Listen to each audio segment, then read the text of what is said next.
he was more of a prophet. He felt that he had a duty to preach the Word of God. And he thought that the center of the Word of God was the idea of the person. God is a person, man is a person, and the person is something that has an invaluable dignity that should always be respected. And the person is also an individuum, but at the same time a member of a community. Man is made to be a member of a community. And in being a member of a community should be respected in his high dignity as the image on this world of God himself. And he came to Poland and he preached the gospel of Jesus Christ, the gospel of the dignity of the human person. And many of you may remember June 1979. In Poland, you were used to make a distinction between the state, państwo, the authority of the party, władza, and the people, the nation, naród. And all of a sudden, you were all in the streets. And people asked themselves, where are they? Where is the communist power? And it was self-evident that a nation was reconstituting its national identity around this message on the dignity of the human person and on truth on the human person. I remember a friend of mine, Father Joseph Tischner, telling me, nothing will be the same as before. Nobody knows what will happen, but nothing will be the same as before. After 1 year, August 1980, Lech Wałęsa jumps over the barrier in Gdańsk, and Solidarność begins. Without this visit of the Pope to Poland, I think Solidarność could not have been possible, because there, in June 1975, people recognized their identity as human beings who have a value, and also at the same time as sons of God. Wojtyła thought that this was the beginning of the confirmation of the faith of the Polish people. It were 1,000 years from the baptism. Now it was the time for the confirmation of the faith. And I think he saw in Solidarność, well, a sign of this confirmation of the faith of the Polish people. And he felt he had to support this, because Solidarność was not only a trade union. It was a trade union, of course, but it was much more than a trade union. It was a nation that recovered the consideration of herself and the love to her own dignity. That's the reason why he felt that he had to support Solidarność. It was just the same as supporting the Polish nation, the Polish people. In that moment, Solidarność was the Polish people. Was solidarity, from point of view of John Paul II, a sort of fulfillment in practice of his Pope's social thinking, social teaching of the Church? If yes, why? I would not say this so. He did not think that this was the effect of his preaching. He just felt that God was entering more clearly into human history, and that this took place through him, but not only through him. It took place through the suffering of the nation throughout 40 years, more or less, of totalitarian domination. And that he thought that this was also a result of the resistance of the Polish spirit against both totalitarianisms of the 20th century. And in one sense, he felt as an instrument in the hands of God. Sometimes he seemed to be curious to know what God really had in his mind on Poland and on Europe. But he did not consider himself to be a protagonist or the only protagonist.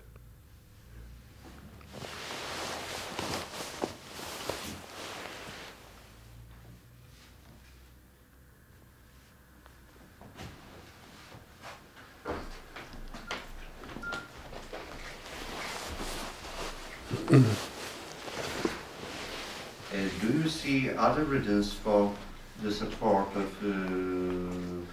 Pope John Paul II for solidarity?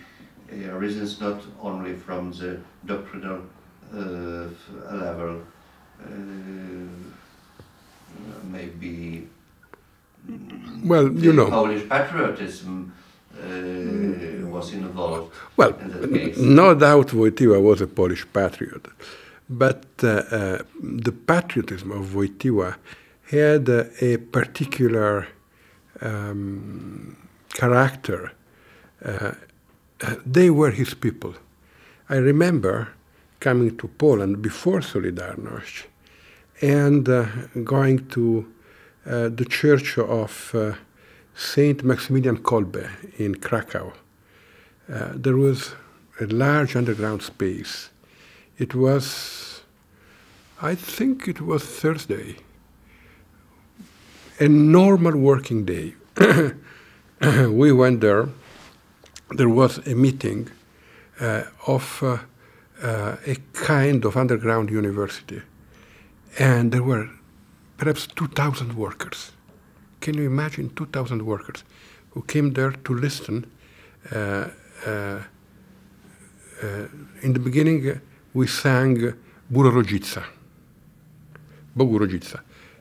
And then a very good Polish poet, Marek Skwarnicki, explained the meaning of this song in Polish history and in the formation of the Polish language and of the Polish literature.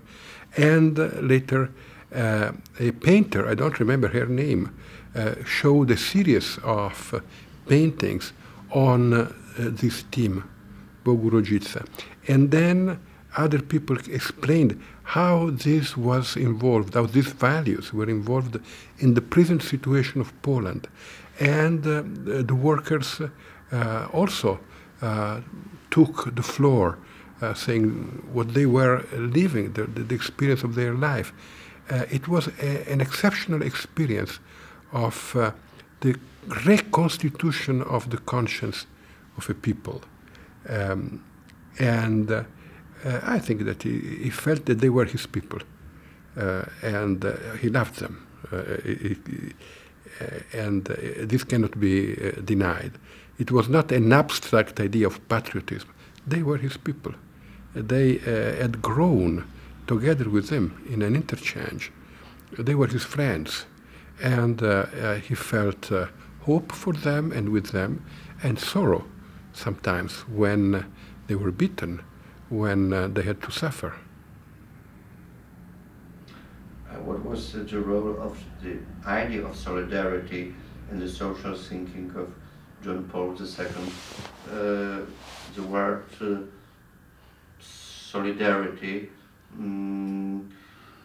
was new in the teaching of the Church then. Not quite. Every history has a prehistory. I remember Wojtyła quoting a book of Cardinal Wyszyński, Stefan Cardinal Wyszyński, Duch pracy ludzkiej, a book in which Wyszyński explained that human work has a soul. There is a spirit of human work. Work is not only an economic category. To work means to be a member of a community that works together.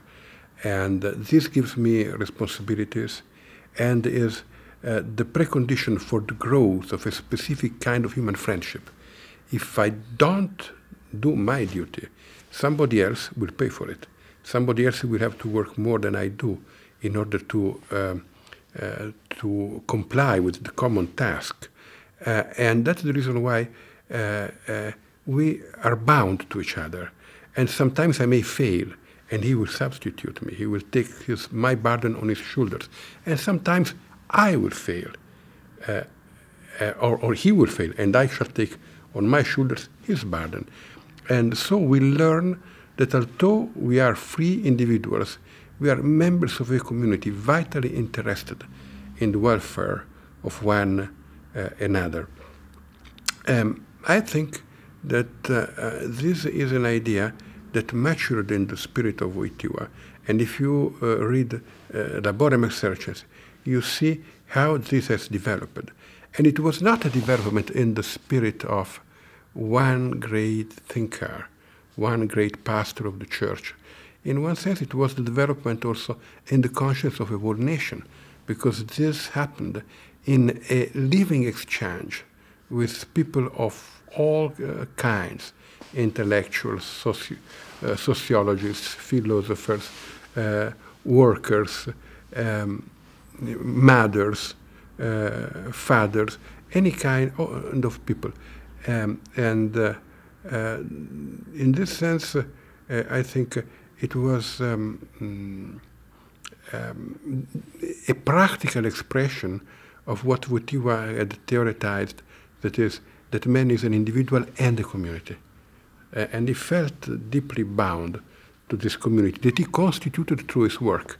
The pastoral work of Wojtyła was just the work of constituting and helping to grow this human community. We cannot understand this if we do not think of the great work that he did with the Synod of Krakow. He mobilized all his dioceses. There were 50,000 people working to prepare the documents of the Synod. And once I told him, but you could have written the documents, perhaps even better than they were in the end, single-handed. And he answered, yes, but the value of the document is that they have been written by 50,000 people, and we have grown together through this action.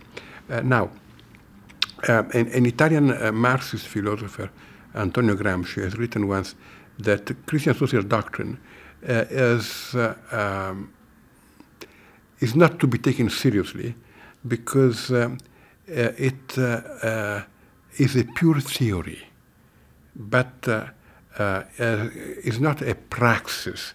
It does not want to become, cannot become the praxis of a mass movement. On the contrary, Solidarność was a people animated by Christian social doctrine that created a mass movement and made history. Christian social doctrine became a factor of history because it was communicated as a living message, as a part of the Christian message on the dignity of man and redemption of man through Jesus Christ.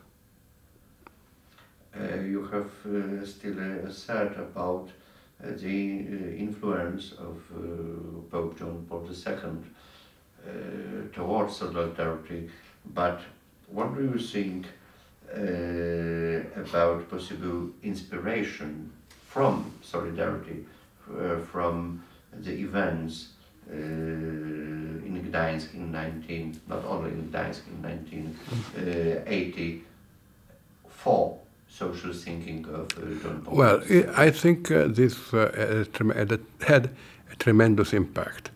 Before, Christian social doctrine was not exactly what Gramsci said, but to a certain extent it was abstract, it was a general idea.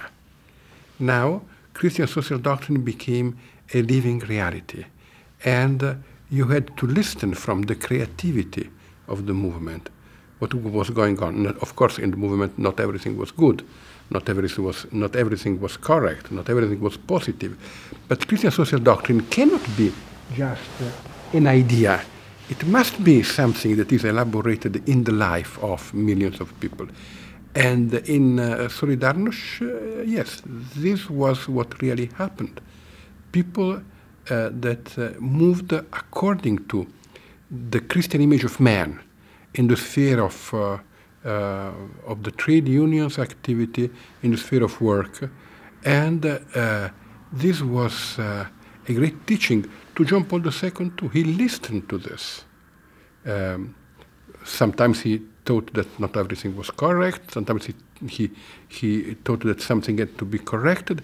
But he felt that this creativity was a tremendous enrichment for the nation and for the church, for the Polish church, but also for the world church. In other countries, it seemed that workers were alienated from the church. In other countries, think of Latin America, it seemed that Marxism could offer the perspective of a revolution giving freedom. And Solidarność had an importance that went beyond the borders of Poland.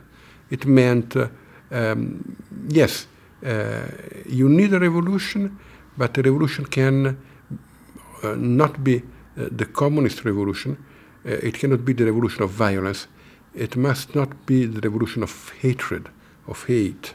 Revolution requires, true revolution for freedom, true liberation requires the overcoming of hatred in our own hearts, and requires a positive mobilization in favor of something, not against, not for destruction, but in order to be able to build a better society. To a certain extent, this was also a model for Latin America and for other countries. So was solidarity a sort of fulfillment of social thinking of the Church and John Paul II? In one sense, not in a mechanical sense, but it was an example of what Christian social doctrine may become when it is implanted, deeply implanted, in the history of a people. And when a people makes of it the form of its consciousness, when people try to make of Christian social doctrine the starting point for their creativity, to think concretely what has to be done in order that we may lead a better life, in order that our life may become more human. What do you think, as an author of the intellectual biography of Rocco Buttilione, about the sources of social thinking of John Paul II, the sources of his life and, of course, intellectual experiences as well? Well, he was a worker. In the period of the dark night of the occupation, as he says, he was a manual worker, and he made the experience of physical labor. And there is one incident that remained deeply impressed in his mind. One of his fellow workers died in an accident. And several years later, he wrote a poem, Kamienowłom, on this accident, on the demand for justice, on the hatred that arises in the heart of men when they suffer injustice, and when this injustice means the death of a friend. And at the same time, he writes on the way in which, through the presence of Jesus Christ in the life of man, this hatred may be converted into love and may become a positive energy to change things. A few years later, after the end of the war, he was in Rome, and he told me once that he saw the great mobilizations of the Italian workers in those years. They were years of social struggle in Italy, hard confrontations between the police and the workers. The workers were led by the Italian Communist Party, and most priests and seminarists in Rome were afraid of these mobilizations. And they said, no, I was not afraid. I knew what is in the heart of the workers. In the utmost depth, they don't want violence. They want the respect of their dignity and the respect of their work. This also was, I think, an experience that deeply impressed him. The idea that the value of human work has to be rediscovered, and that human work is not only a material fact, an instrument to make a living. At the same time, human work is a way in which man becomes a better man or a worse man, according to the way in which he works, according to the kind of solidarity he develops with the other men who work with him. If he works in solidarity, if there is a workers' community, then to work is always hard, difficult, dangerous. Nevertheless, through work, man fulfills himself and becomes a better man. But if he has to work in a situation of enmity with his fellow worker, if his work is not considered, is not evaluated, if his work is not paid adequately, if he cannot make a living for his family through his work, if he feels that in his work he is cheated by the owner of the firm or by other workers, then the experience of being a worker becomes an experience of deep humiliation. So he felt deeply this interior side of work. That is more or less what, in a more rudimental form, Wyszynski had already seen in his book that I quoted before, Duch pracy ludzkiej. Do you think that experiences of Nazi and communist totalitarianism in life of Karl Wojtyła had a leading role in growing in his thinking an idea about the need of the respect for human dignity and the source of personalism of his thinking? Because in these systems the dignity have been broken, extremely broken. Yes, I think he felt that communism starts with the idea of human alienation. Men are alienated. This means are dehumanized. They become less men. They lose their dignity in a society in which their work is not respected. But communism saw this only in an economicist perspective. Communism did not see the interior side of human work. Communism did not see the human person at work. And so the solutions that communism thought it had for the evils of capitalism resulted to produce a much worse evil, a society in which man was even much less respected, in which the relation of man to man was not a relation of solidarity, but it was based on two principles. One, command, imposition and control.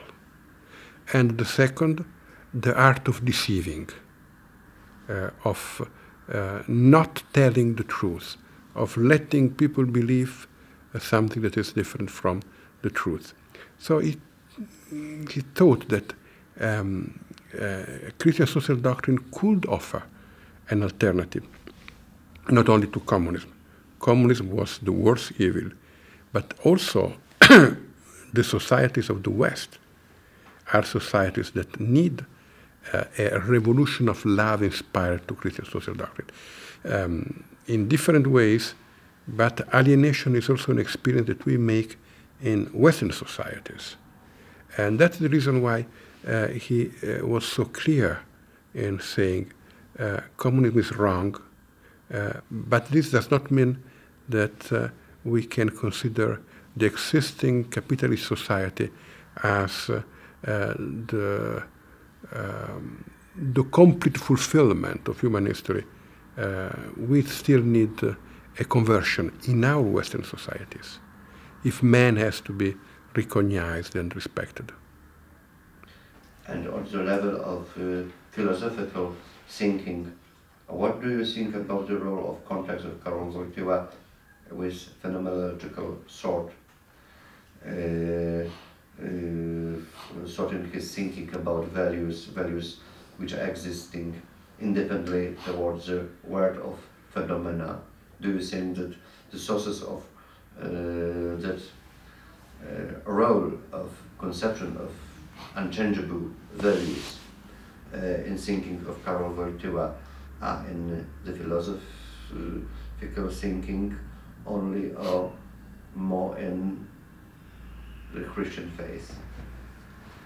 Well, if you take the book of Karol Wojtyła, Wypowiedź, you see that it is a book on the human act.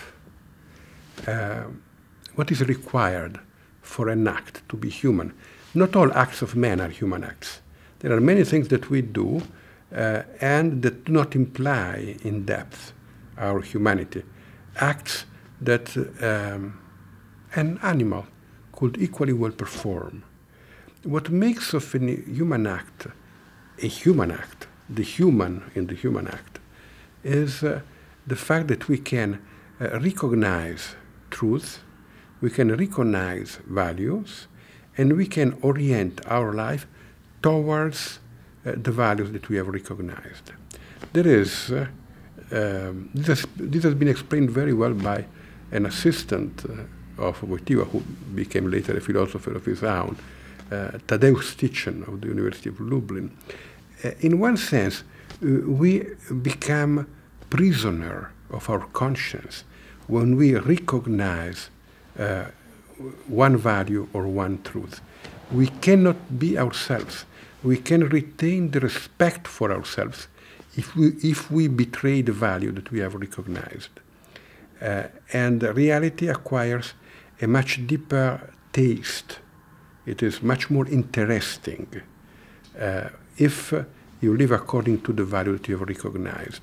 And if you betray this value, life becomes dull, and you lose respect for yourself. In this sense, the discovery of the values, the phenomenological discovery of the values, as you can find it in Max Scheler or Dietrich von Hildebrand, is one cornerstone of Wojtyła's philosophy. But there are two other sides in Wojtyła's philosophy that you will not find neither in Scheler nor in von Hildebrand. In von Hildebrand, perhaps in part. In Scheler, no. The first side is that in Scheler, you have the values, but you really do not have the person. The idea that the person is changed deeply because of the experience of values the person makes is absent in Scheler. In Scheler, rather, the person is the stage on which values appear and disappear. To Wojtyła, the person is also a substance, like for St. Thomas Aquinas. What we do remains in us and changes us. And after the experience that we have of the values, we are no more the same as before. And the second is, well, you could ask the question, this is the structure of the human act, the phenomenological structure of the human act. But did it ever, in reality, happen a human act? Because all human acts that we know fall short of the model of the human act, the act that recognizes truth. All human acts, more or less, are vitiated, are enfeebled, are ruined through the fact that we do not live up to the values that we have recognized. The experience of betrayal is an equally constitutive part of our moral experience as the experience of values. In Scheler, you will not find this, at least not with the clarity with which you find it in Wojtyła. Moral experience is made of recognition of values and betrayal of values. Then we stand in need of a salvation. Does it exist one man who, at least once, performed a true human act, an act of perfect recognition of truth and value. Well, and here you have a kind of transition from philosophy to theology. Jesus Christ is the man who performed that human act. And becoming part of him, becoming friends with him, entering into the intimacy of his personality, we can become able to perform ourselves in human act, the act of the recognition of truth, and we can be saved.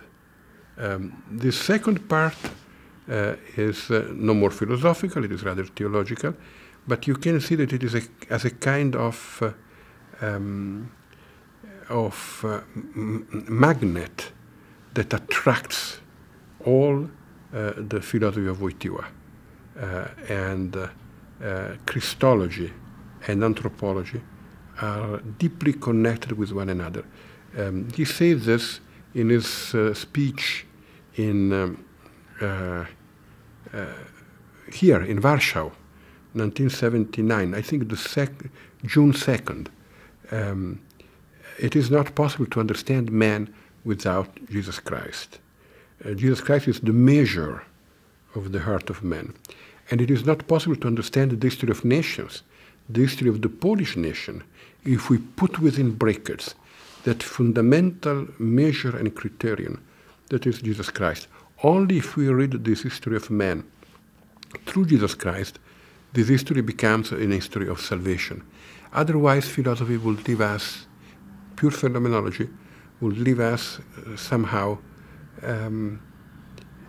between an high ideal and the recognition that we cannot attain this ideal, that we are all traitors, and perhaps with the ultimate consciousness of a failure. What was, from your point of view, the most dangerous elements of the social thinking, of John Paul II, dangerous for the real socialism, and the most dangerous aspect of his influence towards solidarity? Look, the most dangerous aspect to communism was exactly the most dangerous aspect to our society and to capitalism. That is the idea of truth. Truth. You remember communism. I remember a movie of Zanussi. I think the title was The Contract. In this movie, everybody lies. It describes Polish society under communism, and one thing is clear: nobody tells the truth. The only man who tells the truth is a priest. He does not tell metaphysical truths. He does not tell extraordinary truths. Just when he says this is so, it is really so. He uses words to express reality and not to conceal reality. The experience of communism was in the end the experience of lie. I remember a song that became also a slogan of Solidarność. Aby Polska była Polską, 2 i 2 musi zawsze 4. It seems so simple. 2 and 2 are 4. Well, not always. The communist word was a word in which truth could be adjusted to circumstances. And if you lose truth, then human community cannot be based on the mutual recognition of the dignity of one another. The human community is determined by force. Force is master of truth. Those who have power decide what is true. If you enter into this path, then you enter into the path of totalitarianism, one way or another. And today, in today's society, in the Western world, again, the main issue is the issue of truth. Some people say that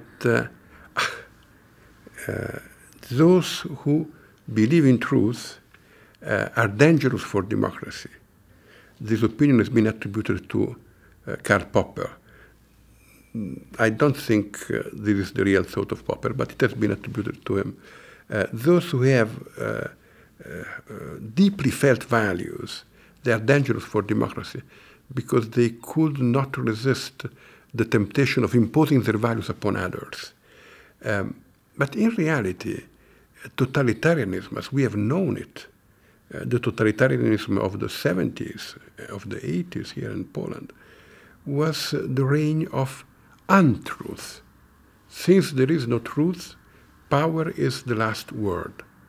And today we run the risk in different forms of entering in the Western society in a mentality in which power, not truth, has the last say. In this sense, the defense of truth and the ability of speaking plainly the truth was the great weapon in the hands of John Paul II, but also of Solidarność.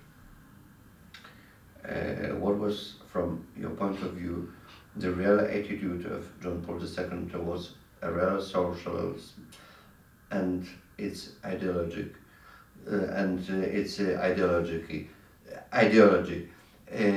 We know the sort of John Paul II that even in socialism are elements of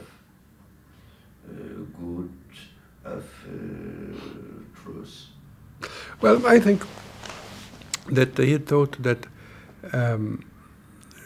one element of truth in socialism was the criticism of the situation of alienation in which men live in capitalist societies, or in most capitalist societies. If you want, the negative side of communism was correct. We live in an alienated society. We ran the risk of losing our humanity in a kind of vulgar materialism in which we lose the feeling of the spirit of human work. This was, to a large extent, correct. What was wrong was the positive side, was the kind of society they want to build, because they had lost the true measure of the human heart. They wanted a kind of humanism of a man without God. But if you take God away from the heart of man, then we have not the correct measure to understand man and to build the human society. There is an article of Wojtyła with the title Osoba jako podmiot I wspólnota. In this article he explains, man is an individual and therefore is free. He quotes St. Thomas Aquinas, persona est sui iuris et altero incommunicabilis. We could translate, the person belongs to herself, and nobody can become a master of it. And this is the great truth, if you want to, of liberalism and of capitalist societies, the truth that communism denied. But on the other hand, the person is wspólnota, community. We are made to be community through an act of our freedom. And the man who refuses to become a part of a community, who wants to remain for himself, is not free, is alone. And he leaves this world void, empty, because what can fulfill human destiny is only the encounter with another human being, starting with the family and continuing with the community of the city, the community of workers, the community of the nation, all the many communities in which our personality expands itself. Now, communism tried to impose on man a kind of community that did not recognize and respect his freedom. And this was wrong. And this led to a society, to an unhuman society. And communism did not recognize and respect the value of human life. But Wojtyła would not have accepted the idea that the societies in which the market is the only instrument that regulates the relations of people with one another are good societies. Man lives in the center of a cross. There are relations of man to man that have to be regulated through the market, through the principle of the exchange of equivalence. The market is very important and very positive. There are values in the market. What is the alternative to the market? It is a command economy in which I take what belongs to you and I impose to you the price at which I want to take it. There is no more human freedom. But not all human relations can be regulated by the market. Gratuity is equally important. In the family, the relations of man to wife, of parents to children, are not regulated through the principle of the exchange of equivalence. I give you what you need because I love you. And to a certain extent, and in the appropriate form, this should be extended also to the whole of society. We cannot leave somebody die because there is no place for him on the market. If there is no place for him on the market, we must help him outside of the market, and we must rehabilitate him so that he can re-enter the market. It is the task of society, and it is the task of politics to avoid that man can be somehow destroyed through the mechanisms of the market. This is a task. And this is a task that John Paul II has underlined many times, especially in the second part of his pontificate, because don't forget, he has been a great critic of communism, but also a great critic of our Western societies, and of the moral relativism, and of the lack of solidarity in our Western societies. Do you agree with the thesis that the thought of John Paul II, that democracy without values becomes a hidden dictatorship, totalitarianism, the dictatorship of the rich and the strong, has its source in the critical view of reality of democracy? It is once again my former question, but on the political, not on the social and economical level. We can find that thought in that thought about the democracy without values in the encyclical Sentimus Annus and in the speech of John Paul II in the Polish Parliament. Does that thought lead to the conclusion that the society should have a fundament in faith, in God, and is it a way to avoid relativism, to protect rights of every human being? What did John Paul II think about it from your point of view? Well, John Paul II was keenly aware of the new moral relativism spreading in Western societies, and of the thesis that democracy needs relativism. He was aware of this, and he was in complete disagreement. If you read the State of Plato, you see that all what has been said in favor of a connection between relativism and democracy had already been argumented in Athens in the 4th century before Christ. This is the thesis of Thrasymachus in the State of Plato. Democracy does not stand in need of objective values. But what is the result? It is very clear. The result is that democracy is a way to legitimate the power of those who have already power, the power of the powerful.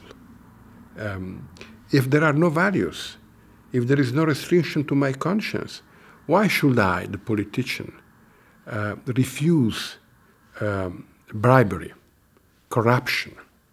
Why should I not make use of violence to strengthen my power if I can do it?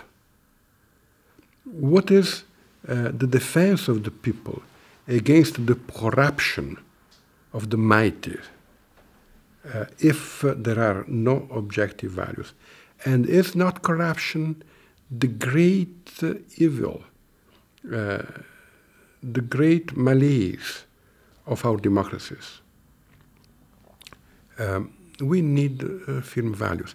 Don't forget, national socialism, fascism, communism, in one sense, all presupposed the absence of values. There is an article of Mussolini in which he says that fascism is linked to the most modern currents of contemporary philosophy, that is, to the relativistic ones.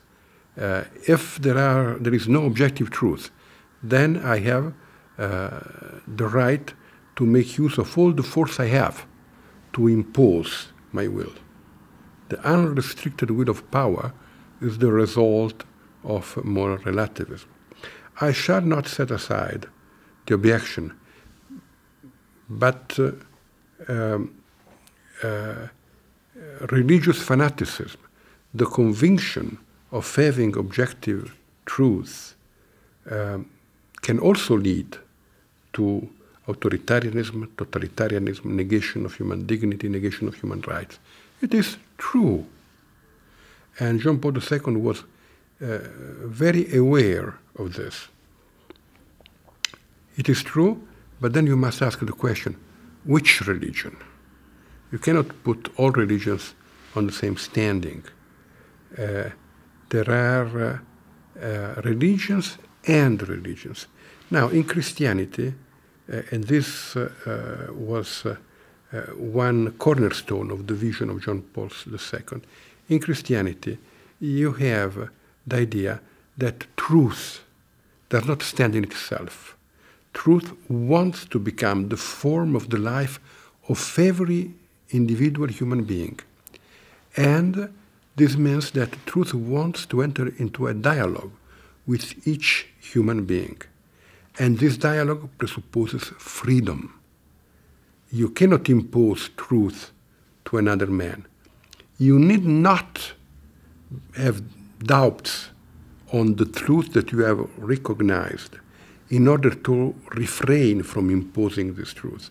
Because this truth becomes untrue.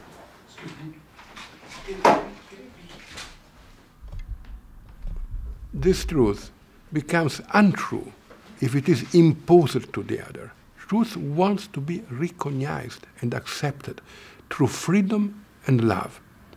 That is the basis for the respect of human rights. That is the basis for the respect of the liberty of the other. You do not find the same idea in all human religions. One could say this idea was not so clear also in Catholicism.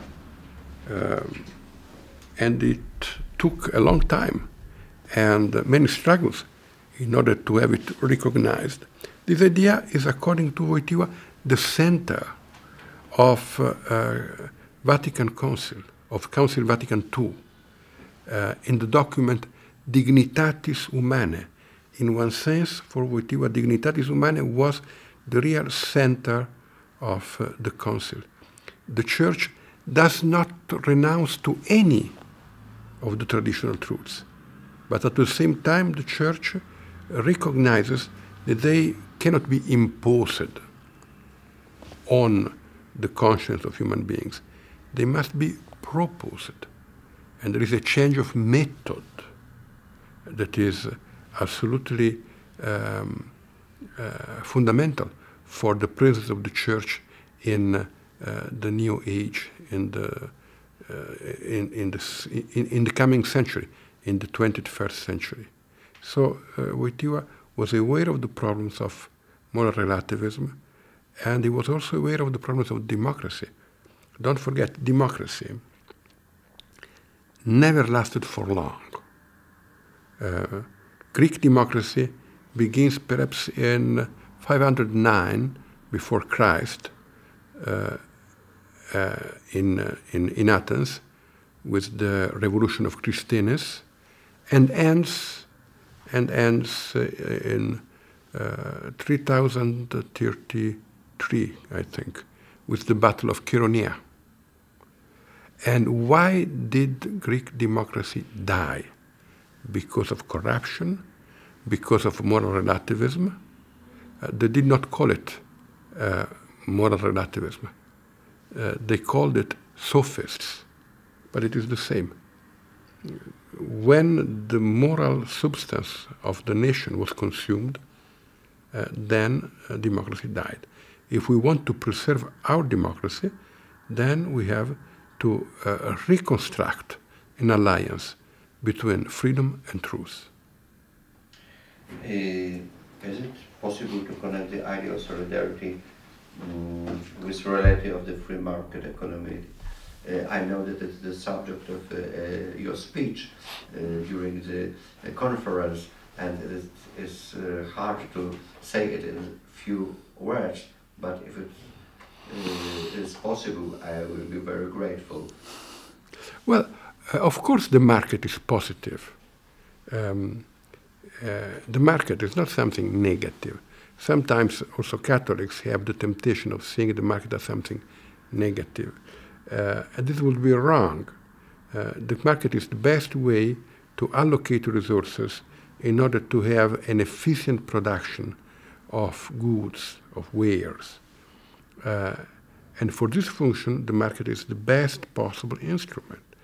The market is also a moral value, because the alternative to market economy is command economy, in which people are receive their place in society because of the imposition of political power, not because of the merits and of the hard work they develop in their own lives.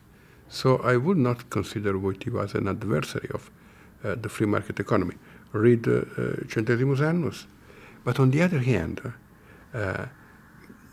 you cannot have a society in which the market is all.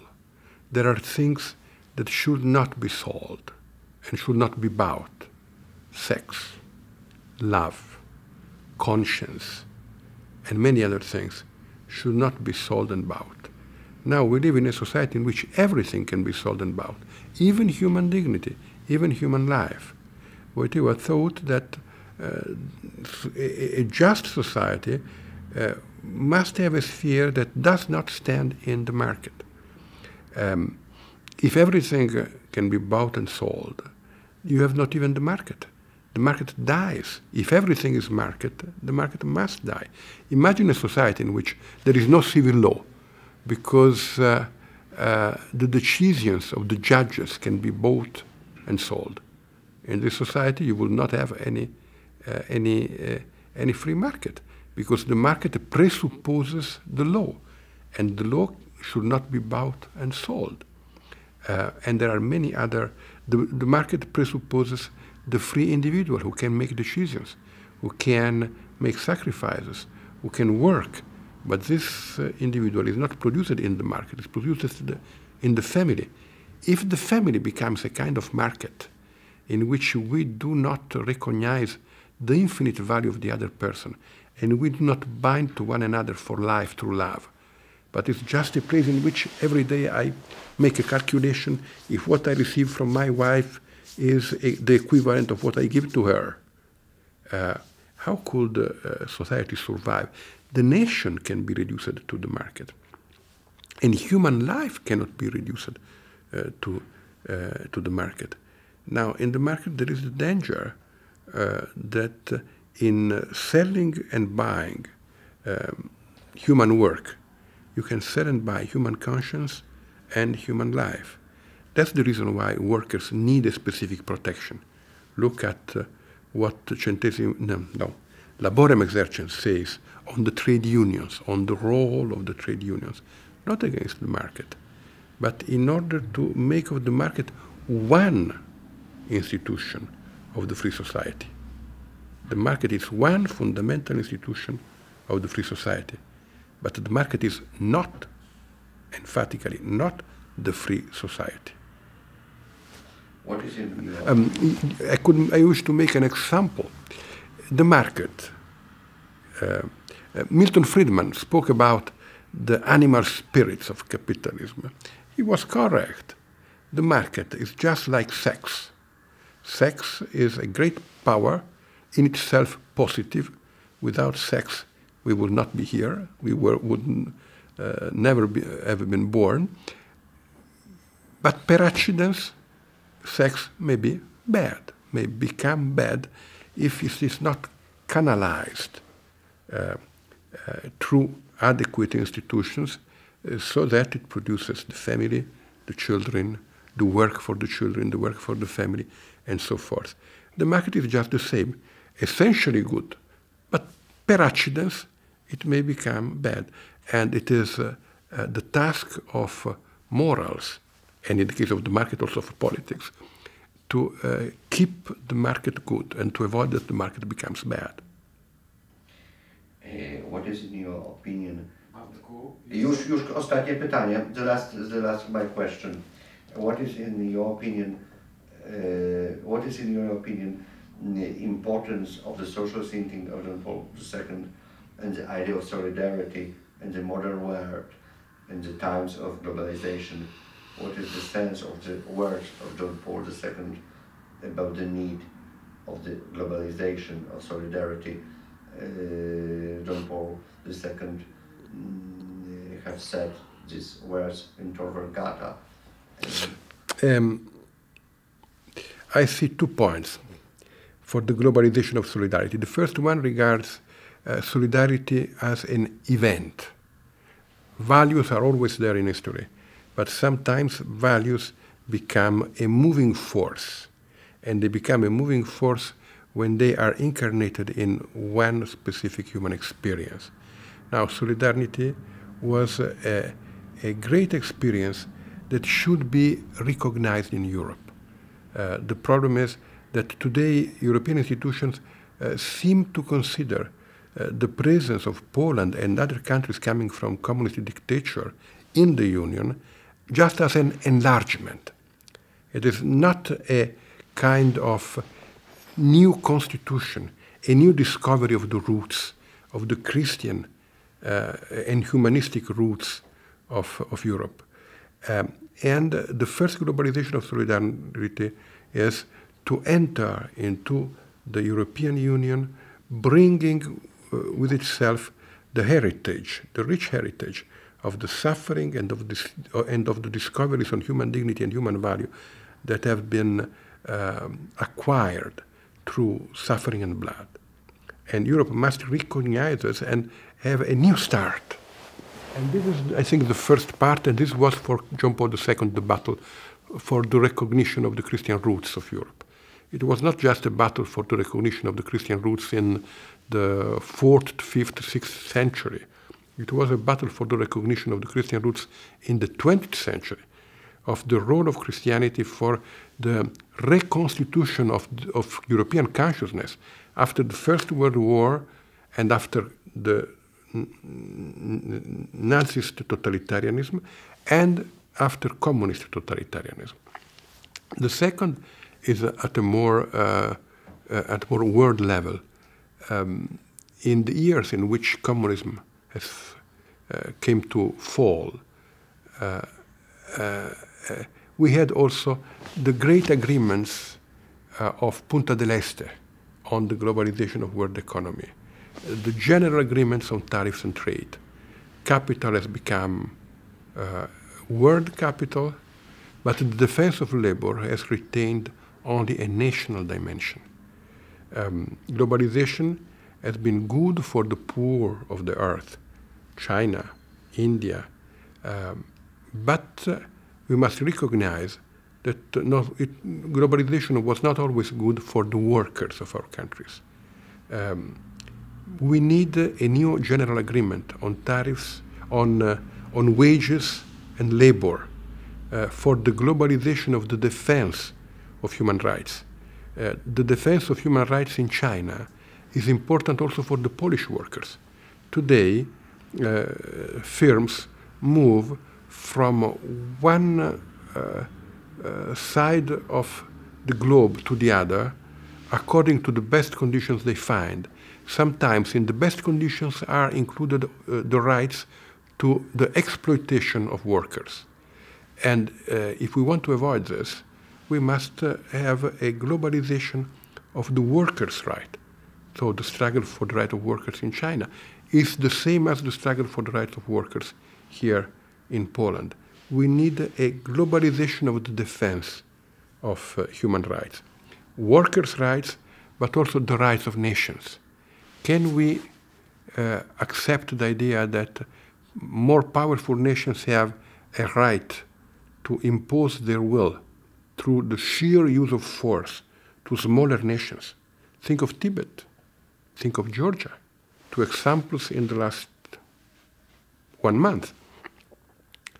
And here I think we must also rethink the great experience of solidarity in Poland. Solidarity succeeded in defeating a very powerful enemy, an armed enemy, the most powerful army existing in the history of mankind, the Red Army, without making use of violence, without making use of force, shedding their own blood, not the blood of their enemies. Can we find a way of struggling for the rights of nations in today's world that does not lead to war, but can make an appeal to the conscience of the enemy? Wojtyła thought that in order to impose its power, totalitarian regimes must deceive the conscience of many people, included their own conscience. And his strategy was always the strategy of making an appeal to the conscience of the other, of Jaruzelski, of Brezhnev, of Gorbachev. Can we learn from this experience to build a new politics in the struggle for human rights without violence, making appeal to the conscience of man?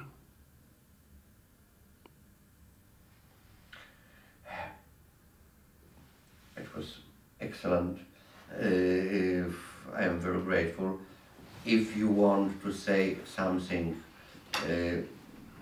of course we are ready, but I know you have a little time. If you want, of course. Sometimes God enters into history. Schiller said that values are real, but are weak. Sometimes values become strong, because God is the Lord of history. Wojtyła was absolutely sure of this. The Lord of history are not the great political leaders, the great military leaders, the great capitalists, the great economic leaders. Only God is the Lord of history. And he would say, the Mother of God is the Queen of Poland. And this gave him a great freedom of spirit and a great peace of spirit. He may appear as a political pope. Really, he was not. He has produced tremendous political effects. The fall of communism, for instance, to a large extent is due to his action. The pacifical transition from communism to democracies in this part of the world. But it was not the result of a political project. I remember one day we were having dinner together and with some experts, and we were talking, it was 1985 perhaps, and we were talking about the future of communism. I argumented that communism was about to fall. Others were against this. And he used it to watch us, to let us talk, and he watched us, leaning his head on his hand, and he laughed with his eyes, and you could read in his eyes what he really thought. if you knew him. And in the end he said, well, my friends, if communism is to fall tomorrow, what is our task? To evangelize. And if communism will fall within 1,000 years, what is our task? To evangelize. So God will take care of the future. Let us set ourselves to our work.